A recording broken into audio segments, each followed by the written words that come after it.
उपस्थित व्यासपीठ, आजच्या कार्यक्रमाचे अध्यक्ष रविदादा रटाटे, माझे ज्येष्ठ बंधू पितामह विश्वनाथदादा रक्ते, उपस्थित सर्वांची नावं घेऊ शकतो, समोर बसलेल्या सर्वांची नावं घेऊ शकतो, परंतु बंधन आहे. ऑलरेडी आपण वेळेच्या पुढच्या टप्प्यात गेलो असल्यामुळे मी सर्वांची नावं घेत नाही. 2006 मध्ये खिशामध्ये आईने दिलेली 100ची नोट घेऊन मुंबईमध्ये आलेला हा संतोष अब्दुल, आणि मला विश्वासच बसत नाही रक्तेदादा की त्या 100ची नोट घेऊन आलेला हा संतोष अब्दुल गेल्या 3.5 वर्षात 50 लाखाचं रक्त रुग्णांना मोफत देऊन गेला. रुग्णांना 50 लाखाचं रक्त मोफत उपलब्ध करून देत असताना केम वाडिया टाटा सारख्या ठिकाणी आलेल्या रुग्ण आणि रुग्णांच्या नातेवाईकांना 15 लाखाहून अधिक रुपयांचं जेवण मोफत देऊ शकला. आणि हे देऊ शकला कारण माझ्या समोर असलेले तुम्ही सदस्य, व्यासपीठावर बसलेले सर्व सदस्य, माझे सर्व रक्तदाते, माझे सर्व हितचिंतक यांच्यामुळे शक्य. एक सकारात्मक इच्छाशक्ती, एक सकारात्मक भावना, मला जनतेसाठी जगायचंय, मला जनतेला जगवायचंय, मला रुग्णांना वाचवायचंय आणि मला लोकांसाठी जगायचंय, हीच एक भावना घेऊन मी आतापर्यंत झटत आहे. मी माझ्या मनोगताकडे पुढे वळणार आहे, परंतु आयुष्यात प्रत्येकाला एक गॉडफादर लागतो आणि माझ्या आयुष्यात सर्वच आहेत, पण सर्वात महत्वाचा गॉडफादर कोण असेल तर ते आमचे आनंददादा खटावकर. आतापर्यंत समोर ते भाषण ऐकत होते कारण कामानिमित्त गेले असतील, पण आजचा हा जो ग्राउंड आहे किंवा याच्या अगोदर जेव्हा आपल्याला रक्तदान शिबिराला जेव्हा जेव्हा जे जे काय लागलं ना, त्या माणसाने 1 रुपया न घेता दिलं. म्हणजे प्रस्थापिकांना आपल्याला झोपवायचं असेल तर शक्य नाही. खिशामध्ये पैसा आहे म्हणूनच काय होतं असं नाही बाबांनो, परंतु सकारात्मक इच्छाशक्ती, सकारात्मक भावना आपल्याकडे असतील तर त्या आपण घेऊन जर पुढे चाललो तर या जगामध्ये अशक्य असं काय. मी या ठिकाणी साधारणतः नोंदणी झालेला आकडा घेतला, 500च्या पलीकडे गेलाय. म्हणजे आतापर्यंत या ठिकाणी 500 पेक्षा जास्त बंधू भगिनी आलेले आहेत. युट्यूब लाईव्हचा आकडा घेतला, 2000 लोक आता लाईव्ह पाहत आहेत. आज थोडीशी ट्रेनची गडबड झाली, पण साला संतोष अब्दुलचा नशीबच फुटका आहे. जेव्हा जेव्हा काय करायला जातो कोण ना कोण आडवा येतो, पण आडवा आल्यानंतर पण हार मानणारा संतोष अब्दुल, आडवा आल्यानंतर पण हार मानणारा संतोष अब्दुल नाही. आज तुम्हाला सांगतो खरोखरच आजचा कार्यक्रम घ्यायला रक्तदादा माझ्याकडे पैसे नव्हते. 3 महिने झाले पगार बंद झालाय, परंतु माझी सामाजिक कार्याची जिद्द थांबले काय सांगा? सांगा कोणीतरी तुमच्यापैकी हात वरून, सामाजिक कार्याची जिद्द थांबले का? तुमच्या रात्री अपरात्री समस्या, माझा कधी प्रॉब्लेम सांगितलं का अरे बाबा आज रक्त बंद नाही, मला काय झालंय नको करू, नाही मी नोकरीला नाही बोलू, सांगितलं का एकदा तरी? पण आज जेव्हा मी तुम्हाला सर्वांना आव्हान केलं, माझ्या प्रतिष्ठानच्या 2500 पैकी फक्त 500 सदस्य, मला वाईट नाही वाटलं. मी कधीही खचून जाणारा माणूस नाही, परंतु बाबांनो जेव्हा कधीतरी आपल्यातला एखादा माणूस पोट तिडकीने सांगत असतो की मला तुमच्याशी बोलायचं आहे, मला तुमच्याशी संवाद साधायचा आहे, मला तुम्हाला काहीतरी सांगायचं आहे, त्यावेळेला आपण मोठ्या संख्येने उपस्थित राहून आज जर मला शुभेच्छा दिल्या असत्यात, माझं काय म्हणणं आहे ते ऐकलं असतं तर मला खूप आनंद वाटला असता. परंतु मी काय म्हणालो, मी खचून जाणारा माणूस नाही. आजच्या कार्यक्रमासाठी माझ्याकडे पैसे नव्हते. जेव्हा कार्यक्रमाचं आयोजन झालं तेव्हा कोल्हापूर समाजा यादव नावाचे मित्र आहेत, प्रतिष्ठानचे सदस्य आहेत, त्यांचा मला फोन आला, संतोष दादा तुमचे साहेब तर खासदारकीला उभे झाले, तुम्ही जर आता आमदारांचे पीए देखील नाही, मग आता हा कार्यक्रमाचा खर्च कसा करणार? त्यावेळेला माझ्या त्या मित्राने 10,000 रुपये मला गुगल पे पाठवले आजच्या कार्यक्रमासाठी. कार्यक्रम म्हटला की खर्च असतो, पण जर का कोल्हापूरवाला मित्र या संतोष अब्दुलसाठी 10,000 रुपये पाठवू शकतो तर दापोली, मंडणगडाने, खेडवाल्यांनी काय केलं पाहिजे याचा विचार तुम्ही करायला पाहिजे. आता मला पण प्रश्न पडलाय, मला तुमच्याशी बोलायचं आहे, आता बोलू की नको? काय रटाळे दादा, पिचुरले दादा, बैकर दादा, बोलू की नको?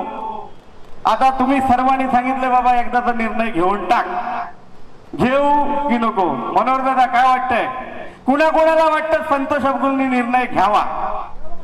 कोणाकोणाला वाटतं जरा हात वर करा. कोणाला वाटतंय नको घ्यावा? त्यांनी पण हात वर करा. एकही हात वर नाही. म्हणजे मला जसं ते दादा म्हणाले बकरा आपल्या गावठी भाषेत, तसं बकरा बनवायचा प्लॅन तर नाही ना तुमचा. पण मला तुमच्यावर विश्वास आहे. जे लाईव्ह बघत असतील, या ठिकाणी प्रत्यक्ष जे आले, त्या माझ्या प्रत्येक सहकार्यावर मला विश्वास आहे. कारण की तुमच्यामुळेच मी 50 लाखाचं रक्त मोफत दिलं हो, तेव्हा तुम्हीच होतात ना. त्यामुळं जर तुम्ही मला सांगत असाल की संतोष दादा तुम्ही हा निर्णय घेऊन टाका, मी तुम्हाला सांगतो, तुम्ही माझ्यासाठी दिवसाचे 24 तास करायला तयार असाल, ज्या दिवशी 2024च्या विधानसभेचा रिझल्ट लागलेला असेल त्यावेळेला दापोली, मंडणगड आणि खेडचा आमदार हा संतोष अब्दुल झाला समजून जा, झाला समजून जा म्हणतोय. गेल्या 5 वर्षात रक्ताचं पाणी करून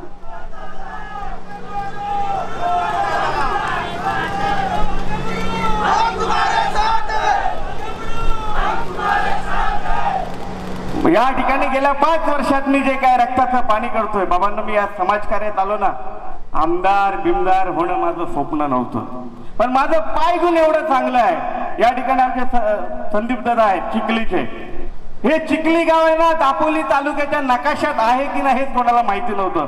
बरोबर ना दादा? ज्या दिवशी 2017ला संतोष अब्दुल त्यांच्या वाडीत गेला, सांगितलं पुढच्या वर्षी तुमचा आयुष्यातला तुम्ही डांबरीकरण बघितलेलं नाही, त्या चिखली गाडीत जाऊन सांगितलं तुमचा पहिला डांबरीकरण झालेला असेल. झालं ना दादा? पण माझं दुर्भाग्य काय माहिती आहे काय, आज चिखली गावचं तुम्ही एकटेच आहात. पण मी आता परवा 1 मेला लग्नाला गेलो होतो, संतोष अब्दुलची पावलं त्या चिखलीवाडीत लागली, मी 5 लाखाचा निधी उपलब्ध करून दिला, आज त्यांचा रस्ता झालेला आहे. झालाय ना? म्हणजे संतोष अब्दुल सर्वांसाठी लकी आहे, हे कुणी विसरू नका, कुणी विसरू नका. बरेच अनेक बांधवांनी या ठिकाणी सूचना केल्या की बाबा ग्रामपंचायत लढायला पाहिजे, जिल्हा परिषद लढायला पाहिजे. सर्व योग्य सूचना होत्या, कारण की बघा प्रत्येकाचा ज्या ज्या पद्धतीने अभ्यास असतो त्याच्या पद्धतीने सूचना करतात. आणि म्हणूनच मी बोललो ना, मला तुमच्याशी बोलायचं, आणि तुमच्याशी बोलल्यानंतर तुमच्या काय ज्या सूचना येतील त्या मला अनुकरण करायला पाहिजे. मी दादा तुमचा समीर दादा खरोखर अभिनंदन करतो. एवढा मायक्रो निवलचा अभ्यासाला खरोखर तुमच्यासारखे लोक ह्या समाजामध्ये आहेत, त्यांना एवढा अभ्यास आहे. आणि त्या ठिकाणी जेव्हा आमचे निलेश दादा खुले गोवाघरचे म्हणाले की बाबा दादानी पहिला ग्रामपंचायत लढावं, जिल्हा परिषद लढावं, पंचायत समिती लढावं, अहो गेले 12 वर्ष जो माणूस महाराष्ट्र राज्याच्या विधानसभेत 3 आमदार आणि एका मंत्र्याचा पीए म्हणून काम करतो, त्याला खरोखर गरज आहे का हो आपल्या ग्रामपंचायत लढायची? सांगा मला सर्व सदस्यांनो, गरज आहे का? आमच्याकडे सरपंच, उपसरपंच, ग्रामसेवक, जिल्हा परिषद सदस्य आमच्याकडे मार्गदर्शन घ्यायला येतात. विधानसभेमध्ये जेव्हा आम्ही आमदारांचं नेतृत्व करत असतो, आमदारांचं पीए म्हणून काम करत असतो, सगळी कामं आम्हालाच करायला लागतात. मंत्रालयातला काना कोपरा मला माहिती आहे, कुठल्या विभाग, कुठल्या मजल्यावर नगर विकास खाते आहे, कुठल्या विभागावर ग्राम विकास, कुठल्या मजल्यावर ग्राम विकास खाते आहे, मुख्यमंत्री कुठे बसतात, कुठे बसतात, कुठल्या माळावर कॅबिनेट होते, ह्या सगळ्यांचा खडानखडा अभ्यास माझ्याकडे. जर तुम्ही संतोष अब्दुल प्रतिष्ठानचे मॅसेज वाचत असाल ना बाबांनो, जो कोणी आतापर्यंत सर्व मॅसेज वाचत असेल ना, तो चांगला रायटर तयार झाला असेल, तो स्वतः चांगलं काहीतरी लिहू शकत असेल सचिन दादा, बरोबर की नाही? एवढी ताकद आहे संतोष अब्दुल मध्ये. मला विकासावर नंतरच बोलेन, पण आज आपण जर मला सांगत आहात निर्णय घ्यायचा आहे, तर तुम्ही निर्णय रक्तेदादा घेतलेला आहे. मी निर्णय घेतलेला आहे. माझ्या दापोल्या, मंडणगड आणि खेड मधील जनतेवर जो विकासात्मक अन्याय होतोय, तो अन्याय दूर करण्यासाठी या समुद्रात मी पोहायला तयार आहे. पण मी पोहत असताना मला एकट्याला पोहायचं नाही, तुम्हाला सर्वांना सोबत घेऊन जायचं आहे, तरच मी कुठेतरी तरेल. आणि आपलं जे 2024चं स्वप्न आहे, स्वप्न नाही, आपली इच्छा आहे, आपल्या सर्वांची मनीषा आहे, ती पूर्ण करेन. मध्यंतरी आमचे संदेश दादा म्हणाले होते की दादा चांगल्या माणसाने ह्या चिखलात येऊ नये. पण दादा तुम्हाला सांगतो, जर चांगली माणसं नेहमीच पाठी राहिली आणि पुढे आली नाही, तर सर्वसामान्यांवर अन्याय करणारा, सर्वसामान्य व्यक्तींच्या प्रश्नांची जाण असणारा माणूस या समाजात कधीच पुढे येणार. समाज म्हणजे काय? समाज म्हणजे सर्व जाती धर्माची लोक आहेत. मी आज आमचे रक्तदादा म्हणाले कुणबी समाज, किंवा आमचे रामदादा म्हणाले मराठा समाज, अन्य कुठले समाज, मी सर्व समाजाचं प्रतिनिधित्व करणारा उमेदवार म्हणून तुमच्यासाठी लढायला तयार. आणि हे लढत असताना माझा प्रतिस्पर्धी कोण आहे? कोण नाही. माझा प्रतिस्पर्धी या तालुक्याचा, या जिल्ह्याचा एवढा वर्ष न झालेला विकास तो करून द्यायचा आहे, हा माझा प्रतिस्पर्धी. मी कोणाला कॉम्पिटिटर मानत नाही. माझ्या समोर कोण उमेदवार आहे मी बघत नाही, कारण की माझ्या समोर मला विश्वास आहे. माझ्या प्रतिष्ठानचे सदस्य जर माझ्या सोबत असतील तर मला घाबरायची गरज काय? अहो, जेव्हा मी 15 लाखाचं जेवण मोफत देऊ शकतो, माझ्या खिशातले किती गेले असतील, ठराविक रक्कम गेली असेल, पण दिले तर तुम्हीच ना. त्या दिवशी म्हणजे मुद्द्यावर येतो, माझी तर मानसिकता नव्हती हे निवडणूक वगैरे काय लढायची. म्हणजे माझी मुलगी आता 8 महिन्याची आहे, तिला सांभाळायचं, पत्नी एकटी घरी असते, आणि ह्याच ग्राउंडमध्ये आपण संध्याकाळचं बसलो होतो रक्तदादा. त्यावेळेला मग आमचे संतोष दादा सावंत यांनी दबाव टाकला, आमचे गणेश दादा बैकर होते, सगळे होते. आणि त्यावेळेला मी म्हणाल दादा इलेक्शन लढव, बाकीच्या काही खर्च असतील. त्यावेळेला आमचे विजयराज दादा पाठी तिथे होते. मग मी सहज म्हणाल दादा ठीक आहे लढायचं म्हटलं तर विजयराज दादा आम्हाला 5,000 रुपये देतील. विजयराज दादा म्हणाल दादा 5,000 नाही 25,000 देणार. किती? 25,000 रुपये देणार. त्यानंतर आमच्या मनोज दादा पाडवे मला परवा फोन केला. मनोज दादा पाडवे म्हणतात दादा तुम्हाला माहिती भेटली की नाही मी माझ्या म्हैसुंडे गावात काय सांगून आलोय? हो संदीप दादा पाटणे खरोखर सांगितलंय का? मला मी कन्फर्म नाही केलंय. सांगितलंय ना?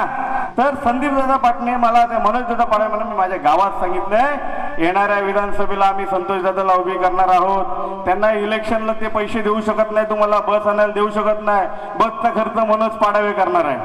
आणि मनोज पाडवेने सांगितलं तुमच्या पाकाड्या बिगाड्या काय असतील ना ते आशाच होऊन जातील, फक्त तुम्ही आमच्या संतोष दादावर विश्वास ठेवा. त्यानंतर पुढे गेलो, दीपेंद्र दादा पारदुल यांचा फोन. दादा मी माझ्या गावामध्ये मे महिन्यात मीटिंग झाली, तिथे सांगितलं आमदार तर आपल्याला 5 वर्षातून एकदा 5 लाख देतात ना, मी माझ्याकडचे 5 लाख तुम्हाला देतो, यावेळेला संतोष अब्दुलला मतदान करा. ही जनतेची भावना आहे, माझी नाही. हे जनतेचं मत आहे. आज बऱ्याच जणांना या ठिकाणी यायचं होतं. आमचे विनायक दादा आहेत की गेले?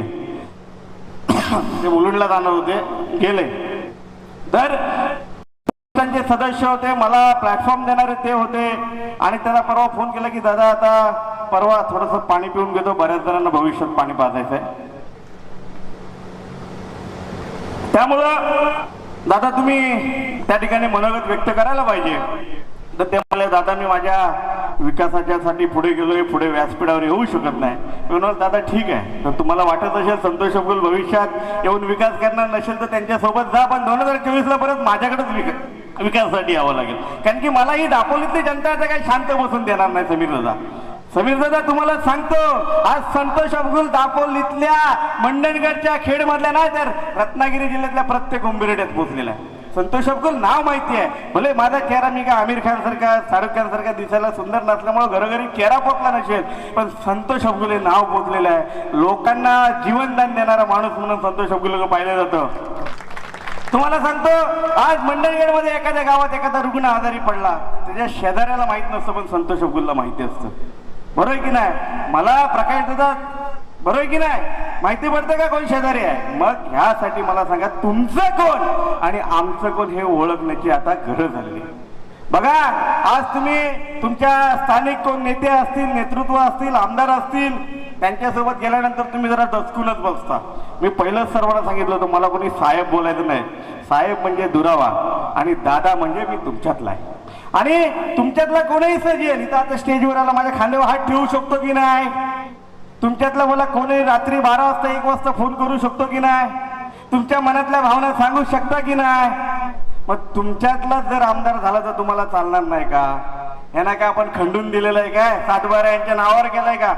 बरं मतदार जास्त दापोल्याने मंडणगडचे निवडून येतात. गेले 10 वर्ष कुठले मी काय बोलणार नाही, म्हणून संदेश दादा आपल्याला लढायचा. हा एक आपल्याला संदेश द्यायचा आहे की ह्या भागाचं कुठेतरी 7/12 थोडा का होईना आमच्या पण नावावर आहे. आम्हाला पण मनोहर दादा तो अधिकार आहे, म्हणून आपल्याला निवडणूक लढायची आहे. आता कांशे दादांनी ज्या पद्धतीने रणनीती सांगितली आपण सगळंच ते करणार आहोत. तुम्हाला माहिती असेल, तुम्हाला नसेल मला माहित नाही, पण ह्या संतोष अब्दुलच्या अनेक रात्री गणेश दादा बैकर कुठे गेल्यात? कुठे गेल्यात? केम हॉस्पिटलच्या पायऱ्यांवर गेल्यात की नाही? कुणीही सांगावं. गेल्यात ना? मग ह्या रात्रींची जाणीव तुम्ही ठेवायला पाहिजे. आज आयुष्यात लोक तुम्हाला सर्व देतील हो. आता मी त्या दादांकडे दुर्गेवर दादांकडे बोललो, दादा 500ची नोट देते देतील, पण त्यांना बोललो दादा आजची रात्र फक्त माझ्यासोबत जरा आपल्याला ते विचार करतील आणि माझ्या लहान मुलाला सांभाळायचं आहे. प्रतिष्ठानचा सदस्य मला नाही म्हणणार नाही ती गोष्ट वेगळी आहे, पण मी सर्वसामान्यांची गोप्यता सांगतोय. मग अशा वेळेला परवा मला विरसाई गावातून एक फोन आला, दादा माझ्या आईचं बँक ऑफ इंडियातलं बँक अकाउंट बंद झालंय, ते अंगणवाडी सेविका आहे, 2 महिने पगार नाही भेटला, काय करणार. आपण सोडवू शकतो ना समस्या. कुठलीही अडचण आली तर लोक आपल्याला फोन करतायत. अहो स्थानिक आमदाराला महिन्यातून एखादा फोन नसेल त्यात लोकांचा, विशाल दादा बरोबर की नाही, पण या संतोष अब्दुल्ला दररोज फोन येतात 100 ते 200. कशासाठी? विश्वास आहे म्हणून. मला निवडणूक लढायची नाही, पण आता मी तुमच्या इच्छेसाठी तयार झालोय, कारण की तुमचा माझ्यावर विश्वास आहे. जोपर्यंत शैलेश दादा जनतेतून लोक सांगत नाहीत तोपर्यंत आपण कशाला उगाच जाऊन बोलतो बाबा मला इलेक्शन लढायचं आहे. तसं समीर दादांनी सांगितलं की बाबा याच्यासाठी रणनीती आखायची, मी तुम्हाला सांगतोय. आज तुम्ही मला शपथ द्यायची आहे. तुम्हाला वाटतं ना मी उभा राहावं, खरोखर वाटतंय ना? कोणी विरोध केल्यानंतर घाबरू नका, बघा माझा नंबर तुमच्याकडे आहे. जर कुणाला दम देत असेल, आता इथून गेल्यावर तुम्हाला दमदाटी सगळे फोन बघा. मी एवढा शांत दिसतो ना तेवढा खतरनाक पण आहे. मी आता शांत झालोय प्रतिष्ठान झाल्यामुळं, माझ्यासारखा राग कोणाला येत नाही. बघा बहिणी आहेत विचारा त्यांना, बरोबर ना बेबी? माझा कसा राग कोणा, पण आता मी लय बदललं की नाही ते आपण सांगतात, बरोबर की नाही? जर मी माझ्या फॅमिलीला विचारतो, डायरेक्ट तुम्हाला विचारलंय, माझ्या फॅमिलीच्या वेटीने प्रमोद दादा म्हणाले, बरोबर की नाही? बायकोची काय भूमिका आहे मला माहित नाही, पण मला माहिती आहे माझीच बायको आहे, ती शेवटी तयार होणार. बाबा नवरा कुठेतरी लोकांसाठी करतो, एवढे दिवस त्याग केलाय तिने, सगळे तयार होतील, पण तुम्ही जर साथ देणार असाल तर. आणि म्हणून मी तुम्हाला एक शपथ मागतोय, आज ह्या सभागृहाच्या बाहेर पडल्यानंतर तुमचे जे नातेवाईक असतील, बरोबर लग्न केलं, आमच्या अभिषेक दादा कदमांच्या इकडे लग्नाला 1000 लोक होती, मग त्या 1000 पैकी 1000 पत्रिका आपण देतो. जशा पत्रिका देतो त्या पद्धतीने आपण नावं काढायची. बाबा हा काका आहे, मामा आहे, आजा आहे, पंजा आहे, अशा पद्धतीने यादी काढा. त्याच्यातले मारुती दादा, त्याच्यातले दापोलीतले मंडळगड मधले मतदार किती आहेत, खेड मधले मतदार किती आहेत, ही यादी करायची आणि त्यांना फोन करायचं, बाबांनो आपल्या हक्काचा माणूस आता या विधानसभेसाठी उभा राहणार आहे, नाव आहे संतोष अब्दुल, बरोबर आहे? आता मी जरी नाव असलं तरी या दापोली तालुक्याच्या येणाऱ्या विधानसभेचा उमेदवार कोण आहे? मी एकटा नाही, विश्वनाथ दादा रक्ते पण उमेदवार आहेत, आमचे कादिवलीचे भावजी पण आहेत, परशुराम दादा आहेत, राकेश दादा आहेत, संदीप दादा आहेत, तुम्ही सर्वच उमेदवार आहात. उद्या निवडून आल्यानंतर दापोलीचे आमदार किती असतील? मी एकटाच नसेन, तुम्ही सर्व असाल. तुम्हाला पण आता वाटायला लागलं ना आमदार झाल्यासारखं वाटतं की नाही? कोणाकोणाला वाटतंय दापोलीचा आमदार झाल्यासारखं? मग आता त्याच्यासाठी मेहनत घ्यावीच लागणार, कष्ट करायचे असतात. आणि म्हणून ती यादी काढायची आणि ह्या 15 दिवसात, मी 15 दिवसाचा वेळ देतोय, सांगायचं हा उमेदवार जरा आम्ही उभा करतोय पण जरा खिशाला कंजूस आहे, म्हणजे त्याची नोकरी केलेली आहे, सगळं गेलेलं आहे, मग त्याला आता आपल्याला डिपॉझिट भरायला पैसे द्यायला लागतील ना, मग त्याच्यासाठी आपल्याला 25,000 फंडिंग उभा करायचं आहे. किती? 25,000. एखादा उठून उभा होईल आमचा आम्ही त्याचं नागती, दादा मी एकटाच 25,000 देतो. मी पण विचार माणूस आहे, एकट्याने 25,000 दिलेले मला नको, ते नंतर घेऊ आपण खर्चासाठी, पण 25,000 मतदारांकडनं 1 रुपया आपल्याला जमा करायचा आहे. करणार की नाही करणार? दादा कांसा दादा प्लॅनिंग कसं आहे? अब तक जो हो गया सो हो गया. अरे 25,000 लोक या संतोष अब्दुल्ला सहज देतील हो. आतापर्यंत 10,000 लोकांनी रक्तदान केलंय माझ्यासाठी, 10,000 पेक्षा जास्त रक्ताच्या बॉटल दिले. 25,000 क्या बात आहे, पण त्याच्यासाठी मेहनत घ्यावी लागेल. मी जे मॅसेज पाठवेन ते वाचवायला लागतील, बरोबर की? वाचायला लागतील की नाही?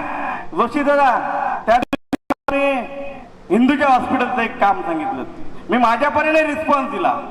ते दादा ह्या कार्यक्रमाला आले, मी त्यांचा आभार मानतो. मी कधीही, म्हणजे आज तुम्हाला सांगतो, कोरोनामध्ये तुम्ही काळ बघितलात, काय काळ होता. अहो तुमचे लोकप्रतिनिधी कुठे होते तेव्हा?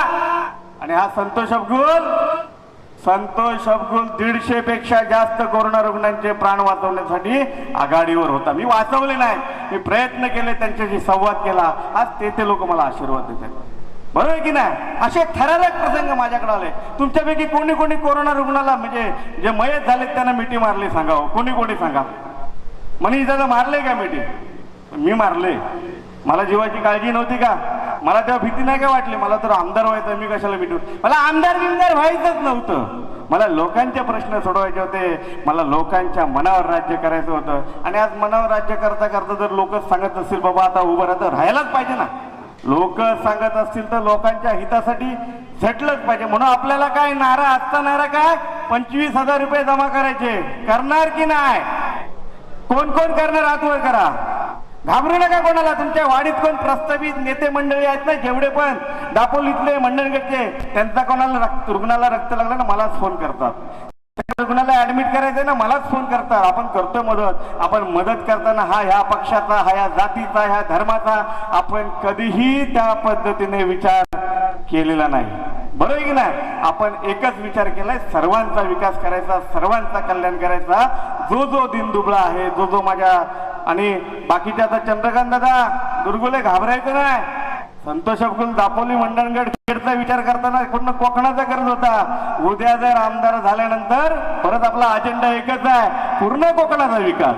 फक्त एखाद्या तालुक्याचा जिल्ह्यात विधानसभेसाठी जगणारा माणूस नाही. माझ्या विधानसभेला न्याय देणारच, परंतु सोबत कोकणातल्या ज्या अडीअडचणी असतील, ज्या समस्या असतील. आता मी दिवसाला 24 तास काम करतो, उद्याला दिवसाला 24 तासात 48 तासाचं काम करण्याची ताकद माझ्यात. मी त्याग करणारा माणूस आहे. मी तुम्हाला सांगतो, आज तुम्ही मला सांगितलेच नाही दादा उभे राहा. येणाऱ्या आठवड्यापासून दापोली मंडणगड खेडमध्ये थोडासा मी थांबणार आहे. मला जास्त विश्वास माझ्या दापोली आणि मंडणगडकरांवर. सत्य आहे ते मी सत्य बोलतो. मी कधीच खोटं बोलत नाही रक्ते दादा. आणि म्हणून येणाऱ्या आठवड्यापासून मी दापोली मंडणगड मधल्या प्रत्येक गावात, प्रत्येक घरात फिरणार आहे वेड्यासारखा.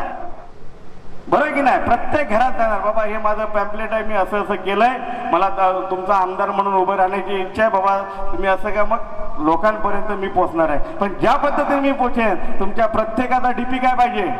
संतोष अब्दुल आमदार जे डिझाईन तुम्हाला आपले रणनीतिकार देतील, तुमच्या स्टेटसला आजपासून विजयाचा डिझाईन येईपर्यंत, म्हणजे ज्या दिवशी रिझल्ट लागेल तिथपर्यंत तरी एकच स्टेटस काय, आपला आमदार संतोष अब्दुल आमदार.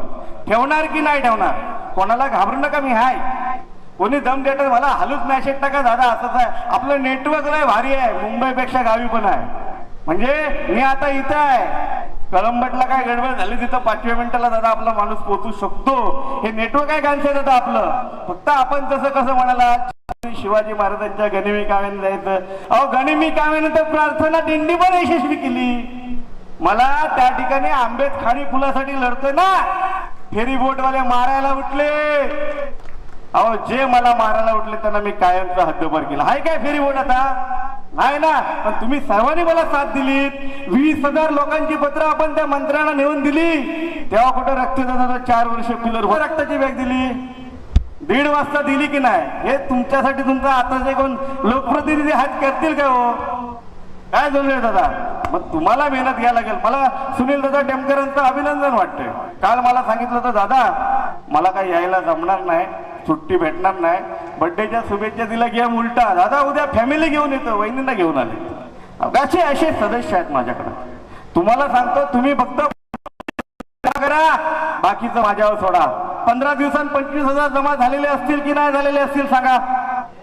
झालेले असतील की नाही झालेले असतील? बरोबर ना? आणि ते घेताना 1-1 रुपया घ्यायचा.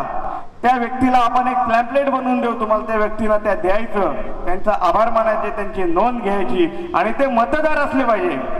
कारवाडे दादा, अहो दापोलीच्या इतिहासात, मंडणगडच्या इतिहासात पहिल्यांदा असा आमदार जो ज्या गावात होतो त्या गावात 15 ते 20 लोकांना नावानं ओळखतो. बरोबर की नाही? तुम्हाला एक उदाहरण देतो. आता माझ्यासोबत गाडी चालवायला आमचे संतोष दादा गावनंग असतात. आज त्यांच्या सासूचा पाय मोडल्या म्हणून आले नाहीत ते, पण ते 15 दिवस दापोलीत माझ्याकडे काय फाटी फोडत होते. काय संदेश दादा ओरडू नका त्यांना, फाटी फोडले त्यांनी माझ्यासाठी. ओरडणार नाही ना ते, बोलायचे दादा फोटो नका काढू माझा. संदेश दादा ओरडतात. तो माणूस माझ्यासाठी फिरत होता. तो आमचा संदेश दादा जाधव कुठं आहे? तो माणसाने शपथ घेतला नाही बाबा, आणि तोही होता. आम्ही तिघेच लोक वेळ लागून 70 गावात फिरलो मे महिन्यामध्ये. आम्ही बऱ्याच दादा पण यायच्या मध्ये 70 गाव. लोकांचा कसा प्रतिसाद आहे आपल्याला? फक्त आपण लोकांपर्यंत पोहोचलं पाहिजे. लोकांच्या मनाने आताच आपण आमदार आहे, परंतु त्या लोकांना आपण पोहोचलं पाहिजे, आपला सिम्बॉल पोहोचला पाहिजे. ज्या ज्या रणनीतीत मी तुम्हाला सांगितलं प्लॅनिंगने जायचं आहे. फक्त 15-25,000 लोकांकडनं तुम्ही 1-1 रुपया जमा करा एवढ्या जणांनी. बाकी युट्यूबला जे बघत आहेत त्यात जमा करतीलच. जे सदस्य म्हणजे मला 2000 पेक्षा जास्त मेसेज आलेत, दादा तुम्ही जो निर्णय घ्याल त्याला आमचा पाठिंबा. बघा आता मे महिन्याचा सीझन आहे, अनेक सदस्य मुलांना गावी आणायला गेलेत, अडीअडचणी त्यात 2-3 सदस्य असे झाले की मैत झाले, येऊ शकले नाहीत. त्यामुळं अशा पद्धतीने अडीअडचणी येतात, अडचणी विश्वास आहे. आतापर्यंत एवढं सगळं उभं करत असताना आपण कुठे खचलो नाही. आज ट्रेनचा मोठा प्रॉब्लेम होता, नाही तर ही जी गर्दी असते ना दुप्पट असते. त्यामुळं आता आपण ह्या 15 दिवसात, आज तारीख किती आहे रक्त दादा? 2 तारीख. मग 16 तारखेला जर 25,000 झाले जमा तरच मी पुढे जाणार. मी निर्णय घेतलाय, पण तुमच्यावर आहे. तुमची गाडी माझ्यापेक्षा जास्त स्पीडने गेली पाहिजे. एखाद्याने असत मी माझ्या खिशातले 25 रुपये देतो आणि 25,000 मतदारांची नाव, 25 मतदारांची नावं नाही चालणार. त्या मतदाराला माहिती पाहिजे बाबा हा उमेदवार कोण आहे, हा कशासाठी उभा राहणार आहे. प्रामाणिकपणे काम करा. तुम्हाला सांगतो येणाऱ्या काळात विकास काय असतो ना, माझा 12 वर्षाचा अनुभव मी तुमच्यासाठी पणाला लावेन. 12 वर्षाचा अनुभव पणाला लावेन. अहो मंत्रालयात किती मला चढून आता सडकते जिने आलेत. कोण ते आमचे कुठे आहेत? स्वरावहिनी, सुनील दादा बैकर कुठे आहेत? मंत्रालयात आला होता ना माझ्यासोबत. कशी आहे ओळख आपली? पोलिसांपासून अगदी टॉपच्या 7व्या माळ्यापर्यंत ओळखतात ना संतोष अब्दुल्ला. अहो उद्या मी नसताना पण एखादा आमचा लोखंडे दादा गेले ना, अरे संतोष दादांकडनं आलोय. आताच्या घडीला कामात जातात. आमदार झालं तर दूरची बात आहे. अहो हे कमवलंय. मी स्वतःच्या स्वार्थासाठी नाही जगलो, मी तुमच्यासाठी जगलो. मी अनेक दिवस तुमच्यासाठी जगलो, जगत आहे आणि जगत आहे. एवढीच मी तुम्हाला विनंती करतो. आता वेळ उशीर आहे, यानंतर अध्यक्षांचं मनोगत होणार आहे. कुणीही उठायचं नाही आणि त्यानंतर आभार दर्शन म्हणून हा कार्यक्रम संपेल. पण कार्यक्रम संपल्यानंतर माझी तुम्हाला विनंती राहील की आपल्याला 25,000 मतदारांकडनं, लोकांकडनं नाही मतदारांकडनं आपल्याला 1-1 रुपया जमा करून ह्या लढाईला सुरुवात करायची आहे. आणि तुम्हाला आता ठामपणे शब्द देतो. बऱ्याच जणांचे मला मेसेज होते. मगाशी मी सुनील दादा बितलेंना फोन केला, दादा ते म्हणाले मी पनवेलला आमचे 3 शिलेदार पाठवतो. एक माजी सूत्रसंचालक संदीप दादा, तुम्ही आणि डेरे दादा कुठे आहेत? पाठी बसलेत आहे. मॅन ऑफ सेफ्टी, रक्तदान केलंय ना तुम्ही आज. त्यामुळे त्यांनी सांगितलं आता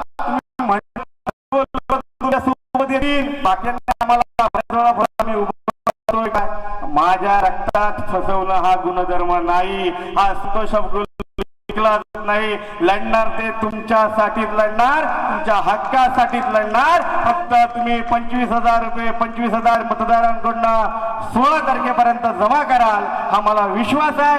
आज मोठ्या संख्येने तुम्ही या ठिकाणी उपस्थित राहिलात, कारण की तुम्हाला ह्या दापोली मंडणगड खेड नव्हे तर पूर्ण कोकणचा कायापालट करायचा आहे. ही जिद्द आयुष्यभर म्हणू नका. तुम्हाला पैशाचे आमिष दाखवतील, बाबा कशाला त्या संतोष अब्दुलच्या पाठी जात आहे, मी तुम्हाला 25,000 देतो, 50,000 देतो, ते तुम्हाला तेवढ्या दिवसापुरते पुरतील. पण मला परवा एक मेसेज आला मंडणगडला, ते आज सदस्य इथं आले नाहीत, की आमच्या मंडणगड मध्ये सरकारी हॉस्पिटल आहे आणि साप चावला तर त्या ठिकाणी उपचार व्हायला औषधं देखील नाहीत. ही परिस्थिती ज्या दिवशी मी आमदार म्हणून कार्यरत होईल पुढच्या 10व्या दिवसाला बदललेली असेल. सर्व सरकारी हॉस्पिटल बघा कशी कामाला लागतील. एवढा शब्द देतो जनतेच्या रक्षणासाठी, जनतेच्या न्याय हक्कासाठी आणि जनतेच्या कल्याणासाठी.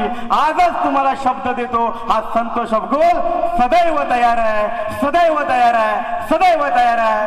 जय हिंद, जय महाराष्ट्र.